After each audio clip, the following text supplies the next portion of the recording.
برادران عزیز و گرامی، پیش از آنه که این حدیث من برای شما معنا کنم، یک چند روز پیش وقتی با همین تلفن اگر درست استفاده بری خیلی خوبه. اصلا اینترنت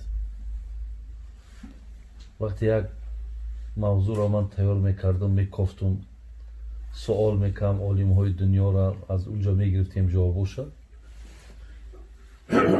در چشم یک حدیثی آمد از نام محمد ابن حسن و از جناب اسحاق و از فضیل آورده است. گفته است پیامبر ما که اذا عظمت امتی دنیا نزعت منها هیبت الاسلام و اذا ترکت الامر بالمعروف و نهی عن المنکر حرمت برکت الوحی و اذا تصابت امتی سقطت من عین الله.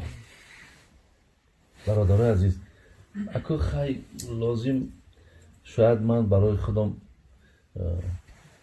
درازم که صحبت کنم، برای خودم غنیمت میشمارم.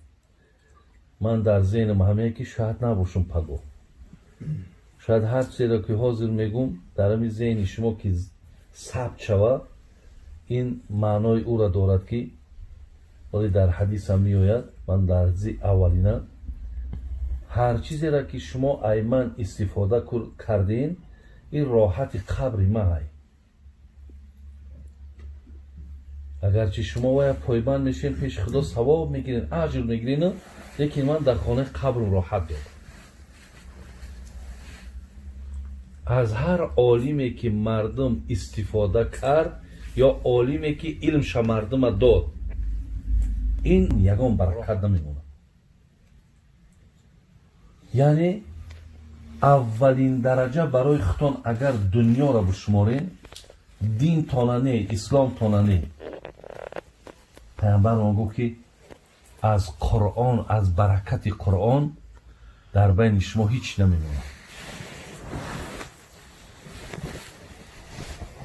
ببین، عظمت امتی دنیا نزعت منها هیبت الاسلام. شما دنیا را وقتی که برای خودتان بسیار عزیزترین عزیزها برای شما وقتی دنیا شید، هیبت دین دیگه باقی نمیمونه. شیرینی دین دیگه باقی نمیمونه. در دلهاتون دیگه گرمی دین نمیمونه.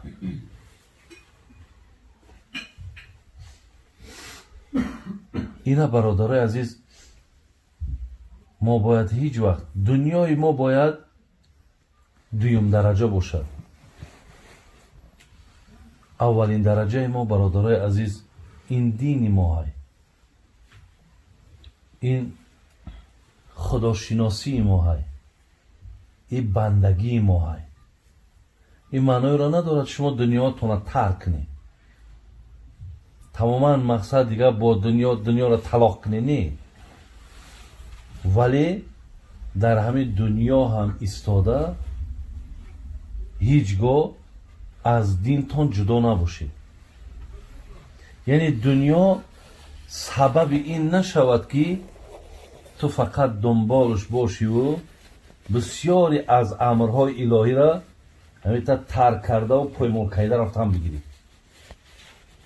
اگر ماها همچنان شدیم، دیگر هیبت دین برادرای عزیز در قلبای ما شما دیگر باقی نمیمونه، باقی نمیمونه.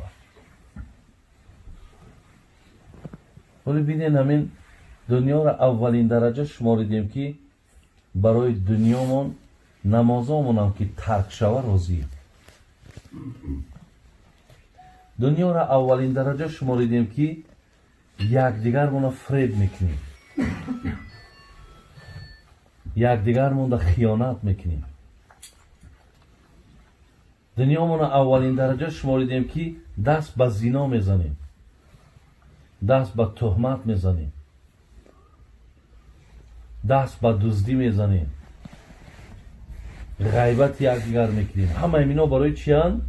برای آن که ما دنیا مونه عزیزتر برای ما دنیا شدگیه. دنیایی که برادر است میدونید که پیامبر گرامی در نسبت همین دنیا چی گفته است؟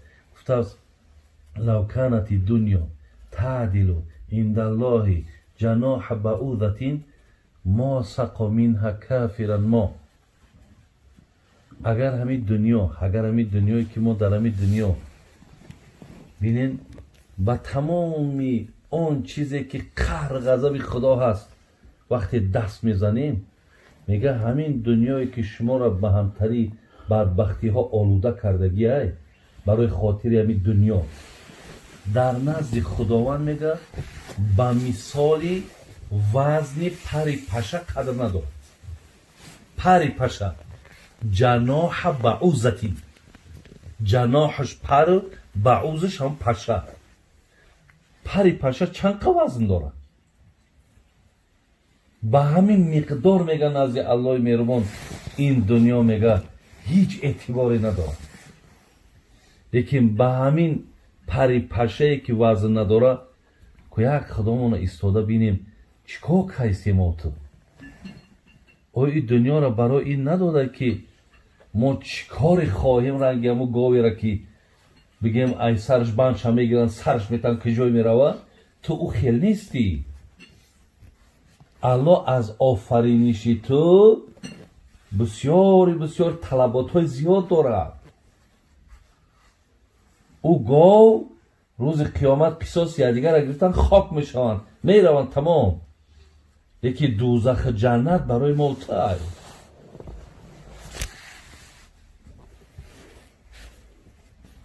برادرانی عزیز و گرامی، کم کمک خوامانه برد در دنیا مقصد چه گوییم فکر نکنیم که به همین تمام میشود. نه، گاه یک سوال بده که مقصد تو از کجا آمدی، چی ها کردی سای و کجا میرای. هر یک دیدگی های در دنیا میبینی برای تو باید درس باشد. دنیا را دیدی که نزد الله با وزن پری پشه قدر نداره. آیا ارزنده که ما برای مثال همین امارت همین دنیا منشیده آخرت ما چپه و علنگار کنیم؟ ارزش نداره.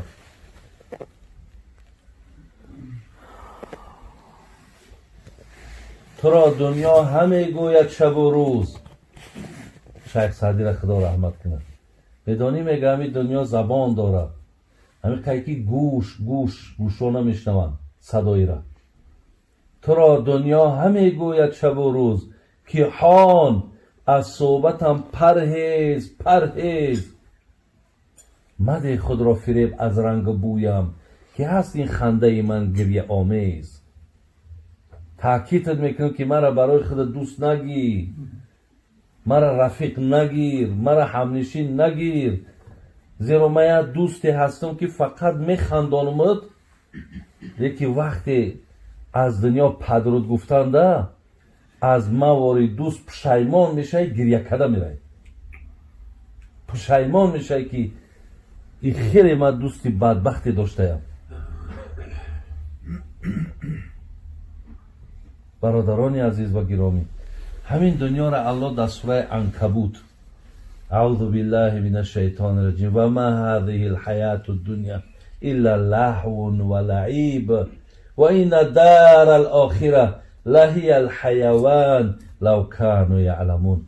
خدا میگه میدونین همین دنیایی که در همین دنیا چقدر شما یک بار کردارهاتون همه کارهاتون برای همین دنیا هست، همه نمی قهرگی هامون، همه بدبینی هامون، همه حسد هامون، همه بخیلی هامون، همه برای نمی دنیا هست. همه نمی جنگ هایی که در روی عالم هست همه برای دنیا هست. میگه همین دنیایی که شما برای این قدر تلاش دارین، خدا میگه عبارت از دو چیزه، لهو و لعب. لهو و لعب. لهوش بیهوده، یک چیز بیهوده، و لعیب، لعیبش لعبه، عرب ها لعبه بازیچه را میگن، میگه بیهوده بازیچه. خدایی که می دنیا را آفرید همو گفته سای، همو گفته سای می دنیا چیه. و الله میگه و این دار الاخره لهی الحیوان لو کانوا یعلمون. هر آینه حیات ابدی، حیات جاودانی، حیات زیبا میگه در آخرت است، اگر شما میدانسته باشید.